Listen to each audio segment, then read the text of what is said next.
Welcome to the podcast, Monsters. I'm your host, Doug Bartlett. If you have a mind for business or you want to grow, we are the podcast for you. You know, that was it. I had nothing. I literally had nothing. And I thought, man, that concrete pillar right there, if I just speed this car up, I could hit that thing at 90, 100 miles an hour and it'd be over. Welcome to the Monster Mindset, everybody. Episode 0. Glad to have you here. My name is Chris Vastardis. I'm the marketing director for Bartlett Roofing.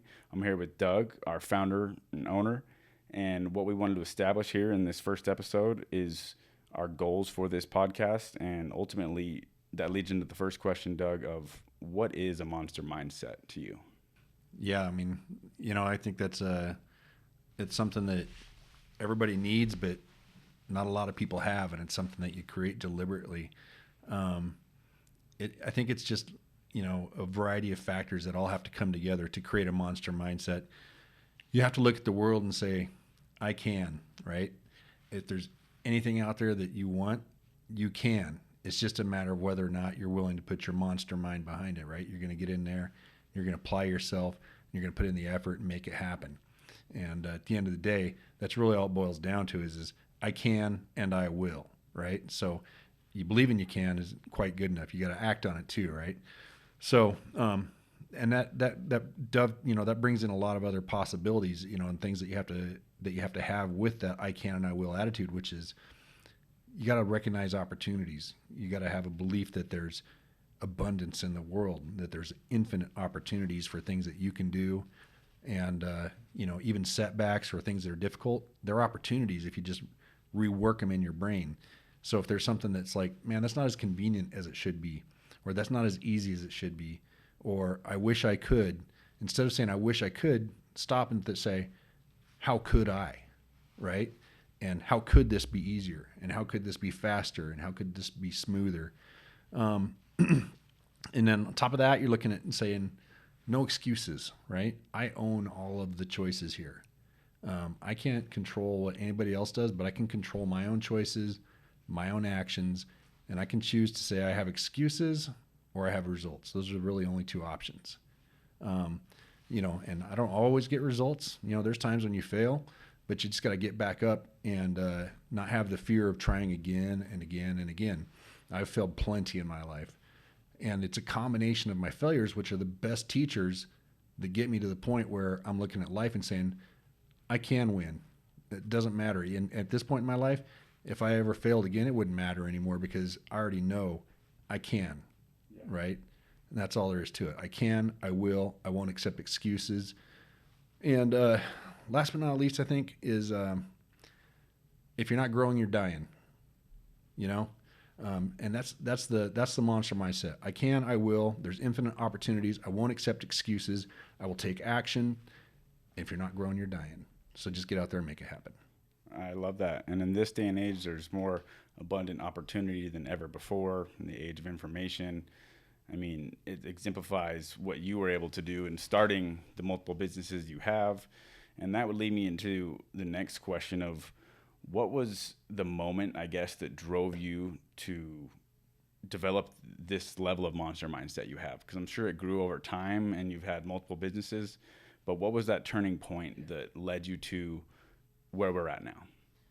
Yeah, I've had a lifetime of experiences with failures, but the place where I really hit bottom and got to that point where nothing else matters other than what I can control, which is me, was about 7.5 years ago now.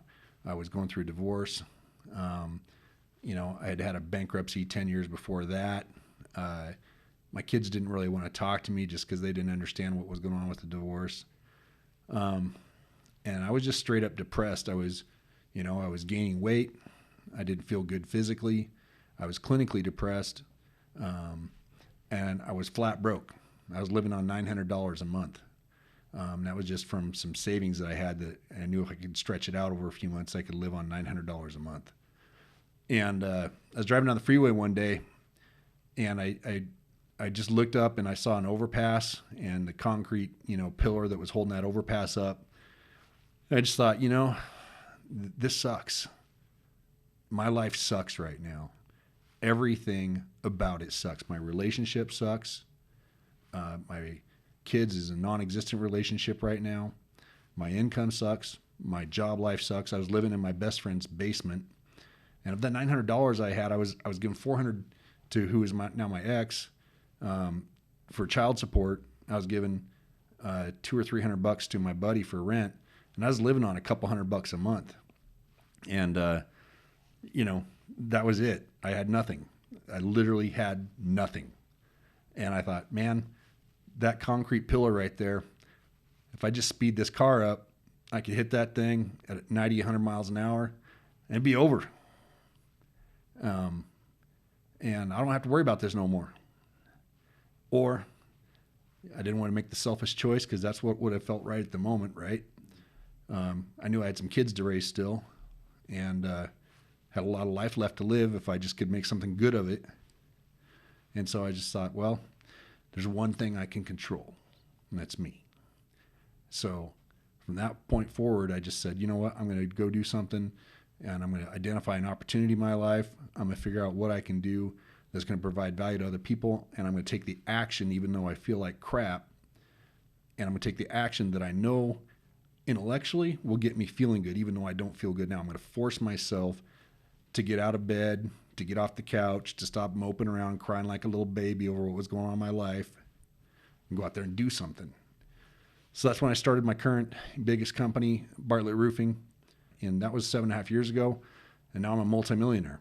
And so, if you're at a bad spot and you're broke, you don't know what to do, you got no money to do nothing with, you can do it. You just have to decide you're going to do it and get out there and make it happen. Wow. Yeah, that's powerful. Thanks for sharing that. I mean, that sounds like a very pivotal moment in your life, literally choosing life or death. And thank God you chose to live and change your mindset there for your family, for your future, for this entire company you've created, all the thousands of homeowners you've now affected and helped. I mean, that's super powerful. That to me defined the monster mindset, something that can, sometimes your brain controls your mind and it's all out of whack. And so when you can align the thought that, no, I am in control of myself, I control my own destiny, I need to take the action on it, you get the results. So that's amazing to hear. And it sounds like that leads me into the next question is, for our viewers, what can they expect to hear going forward and gain from this Monster Mindset podcast in the field of the things we're covering? Yeah, I mean, I'm going to come back to that question in just a second. But first, when I say you can do it, it wasn't just that I started the business, but I took all the actions that were needed for me to get my mind right? So, you can choose all the aspects of your life. It's not just one, right? You can choose to start doing self-improvement stuff, right? You start reading books. For me at that moment, I wasn't really reading, but, I've done a lot of self-improvement reading over my lifetime. But at that moment, I thought, hey, what are the things I can do that will make me feel better? I know that if I go to the gym, the endorphins will start to work. And so I forced myself to get up out of bed and go to the gym twice a day. I lost 35 pounds in the first month, right?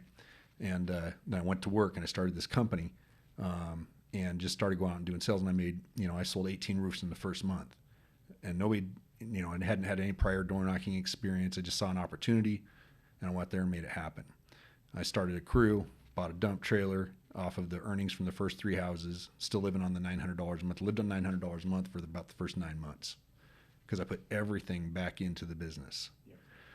I'd wrecked my car even, I said I was at a bottom. I'd wrecked my car. I was driving my dad's secondhand field truck that had mice nesting underneath the seat, and it smelled like mouse turds. And so I had to drive around the neighborhood with windows down all the time.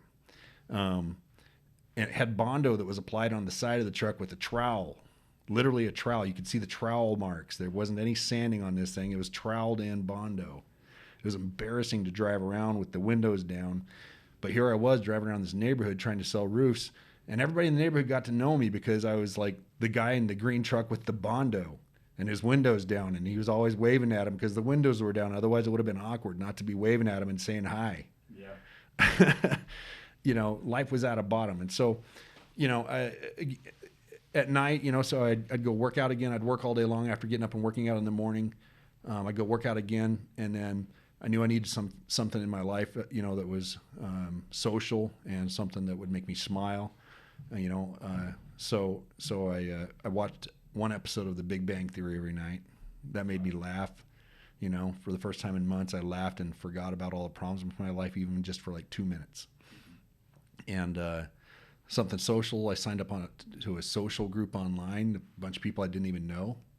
And I just started going to that 2 to 3 times a week. Even though I didn't know those people, I just started showing up to their social functions just so I'd meet some people and have a social life again. So it was all the aspects, right? You put it all together and you say, hey, what's the one thing I control? Well, it's me. And so what am I going to do to control me? I'm going to control my physical.